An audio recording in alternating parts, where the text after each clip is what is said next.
So I'm Laura Whitcomb. I'm an occupational therapist and I work as an integrated respiratory practitioner in the Gloucestershire Respiratory Service. So I caught COVID right at the beginning of the pandemic. So I couldn't remember the date because it was the date before we went into the first lockdown. So it was Sunday, the 22nd of March.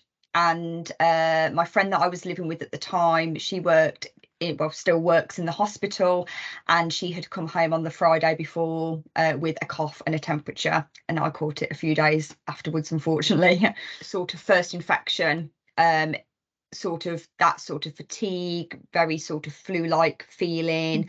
I had quite bad tension headaches, a sore throat, nausea, very, very weak, needing to sort of sleep a lot.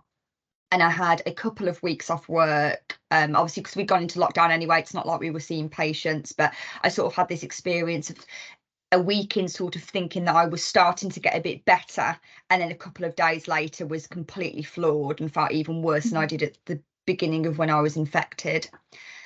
And yeah, I had a couple of weeks off work, and then I went back to work, and just sort of like any other bug, I was starting to get better. So I was walking to work, started to go on some walks outside of work, do some exercise videos. And I think it was sort of after Easter then that I started to feel quite unwell again, and, quite breathless as well, quite wiped out, and really, really just didn't understand what was going on. And it sort of went on from there, really. So the second time I caught COVID was December 2022, and I was already in the midst of long COVID. So I think in terms of thinking, is it something more serious? I think after sort of that sort of first setback, and I thought, hang on a minute, why am I going downhill again? I remember having a little look on Facebook and realising that some groups had been set up, and there was a lot of other people sort of saying that they had still got symptoms, and I sort of continued like that. So I was redeployed to the COVID testing team, which was predominantly an admin role. But I used to go into work every day just feeling really, really unwell, really, really run down, really poorly, really achy, and couldn't really understand sort of why that was continuing. Then sort of late, so that was sort of around the summer 2020, and then in the August 2020 I was sent back to my respiratory role. And sort of from the September then in 2020 started to get even more unwell, and had to sort of I changed my hours, so I was having a 2-hour break in the middle of the day, but I was sort of working 8:30 till 6 with the 2-hour break. Wasn't really working, but I was sort of in a bit of a denial, so pushing through and through and through. And it got to sort of February 2021, and I was just sort of housebound by this point, and really, really struggling, and got sort of signed up with the Bristol chronic fatigue clinic that my GP had referred me to, and they just said, look, you just need to go off work now. And I had 2.5 years off that it took me to sort of get to a point where I could return. I had like endless calls with the GPs who, in all fairness, were like, yeah, we just don't know what it is, what to do. And I had to push to be referred to the Bristol ME service. The GPs didn't think. I remember speaking to one GP, and he was like, oh, I don't think they're supporting people with long COVID, but I knew via my job role that they were. So I actually managed to get an email from them and send it to my GP practice. And then, of course, once they realised that they would support me, they referred me. And yeah, it was them that gave me that diagnosis. And after the first assessment with them, they'd written out like a proper letter to my doctor that sort of detailed what was going on with me. And I think it helped just to get that little bit of validation and support around that. I've had fatigue, sore throats, headaches, nausea, high temperatures, body aches, muscle pain, sore eyes, gastro issues, insomnia, hair loss, hives, UTIs, chest tightness, coughs, breathlessness, post-exertional malaise, allergy type symptoms, food intolerances. I've had infected lumps and boils, which I didn't think was related to long COVID until I realised other people were getting them as well. Brain fog, anxiety, low mood, body weakness, weight loss and reduced appetite. Now it's changed to weight gain, sort of weird sort of smell sensations as well, and skin rashes. So I've had such a whole array over the past 4 years. I would say that now a lot of them have eased off, but the ones that I'm still very much affected by is predominantly fatigue.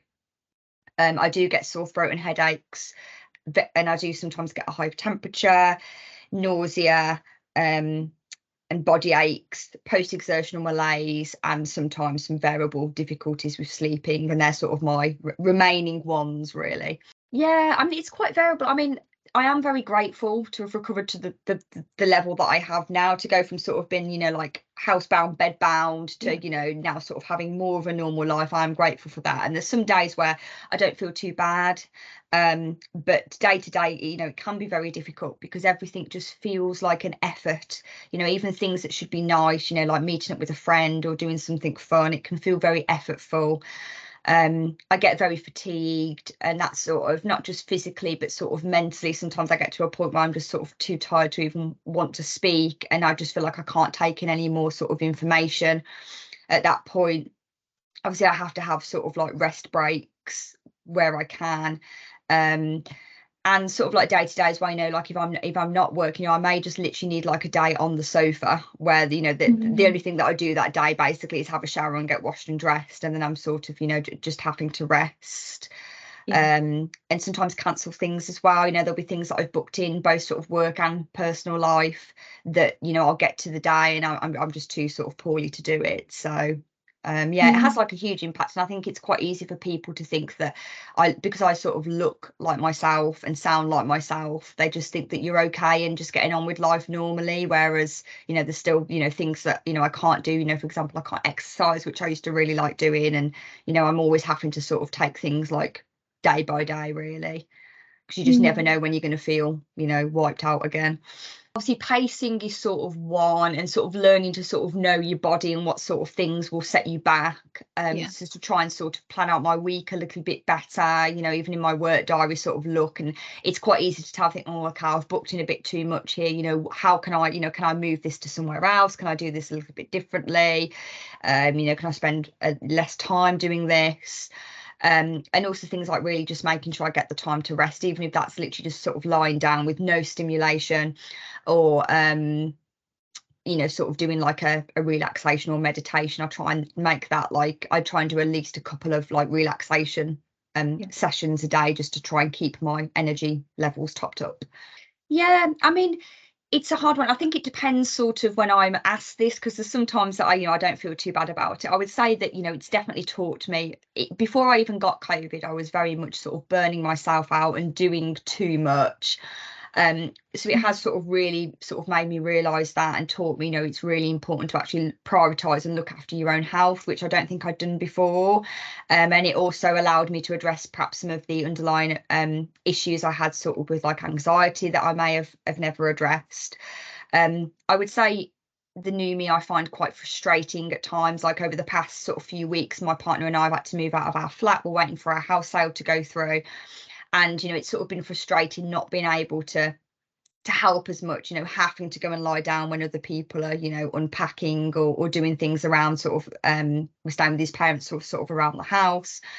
And so I can feel sort of quite frustrated by that. And, you know, I did sort of feel that my body was adapting quite well. And then towards the end of last week, it was like, wow, you know, I felt really poorly. So it can be very frustrating to think, actually, you know, I'm still not at the level I want to be. And yeah, you know, sort of, I was very much like a social butterfly before long COVID, and sort of very active, and I struggle to, you know, now I get obviously tired, my social battery drains a lot quicker, I get a lot more tired, more irritable, and obviously can't do some of the things that I used to enjoy doing. So the new me, you know, it can be very hard sometimes to accept. So I would say that both sort of like positive and negative. When I was sort of first realizing that I'd got long COVID, I could feel that my like anxiety was getting worse, and I was getting sort of very low in mood. I did, when I was sort of, you know, diagnosed in the February 2021 by the fatigue clinic, I had to move back to my parents for well, it was just under a year actually, because I was living in a top floor flat, and I just couldn't get out and about. I couldn't do the stairs to get, you know, in and out and get any fresh air. So moving sort of back to mum and dad's and sort of spending, you know, a lot of my time in bed, you know, I felt like incredibly low. But, you know, I did get some support through that, actually through occupational health with the trust, and the counselling really did me the world of good. You know, it helped me sort of not only address what I was experiencing with long COVID, but also, you know, things that had been underlying anyway. And, you know, I did actually start taking some medication from the doctors as well. So I would say that, like, my mental health now is, I still get low, I still get tearful, but I have a bit more resilience to deal with things compared to what I used to. Yeah, obviously the Bristol Fatigue Clinic was brilliant. They really helped sort of get me going again, and I did like a long COVID sort of 6-week course with others there. I've also had a nutritional support. I did that privately. That was really helpful. But yeah, some long COVID support groups. So on the back of the Bristol clinic, there was a long COVID sort of WhatsApp group set up, which has been really good. And also a couple of groups on Facebook as well. And I tend to find that I find the groups most supportive that actually give sort of quite like a mix of, you know, sharing their experiences, giving some sort of advice, and also giving some sort of positive experiences as well. It seems to have like a bit of a healthy balance. Some sort of like doubt from people at the very start, which sort of like, you know, made it even more difficult to sort of accept that I had long COVID. I would say that I have been very, very lucky in the fact that my partner's been amazing, and my family and friends have been really supportive. You know, realizing that perhaps just because your colleague who has long COVID, just because they perhaps look and seem okay, it doesn't mean they necessarily are managing, you know, on it, you know, normally. And I think, you know, just actually checking in with them and, you know, saying, you know, well, how have you been feeling? How have things been going? I think sometimes there can be a tendency for people to not want to mention it, but I think sometimes if it is mentioned, you actually sort of feel a bit more sort of like validated, and like people are aware that, you know, you are struggling. And maybe, you know, there's any sort of, you know, work that they want your input with, maybe to just sort of double check with you as well, you know, have you got the energy to be able to help me with this, you know, sort of that like appreciation that, you know, things at work can be more difficult than what they were before. Yeah, I think it's a difficult one. I think I'm sometimes guilty myself of perhaps not talking about it as much as I should, or bringing it up with people as much as I should. But I think definitely, you know, don't do what I did. I always say to people, don't push through. You know, like if I could change the clock and not have pushed through for so many months before going off sick and looking after myself, you know, I think, you know, if I had have maybe, you know, looked after myself sooner, could it have been a bit different? So definitely listen to your body, and, you know, sort of try and make yourself aware of what's going on. And yeah, you know, sort of, you know, be honest with your managers if you're struggling and need any extra support, because in my experience the trust has been really good with that. And yeah, you know, join some sort of support groups, you know, like on social media, that you find are really helpful. A lot of things have been helpful, but I think there is an element of time being a great healer. And I think especially sort of at the start of my journey, I kept thinking, oh my God, what can I try? Because there's so many things people were trying and get themselves better. But I think there is an element of your body does just need that time as well. And if you do need to have a lot of time resting, then, you know, do it. You just need it.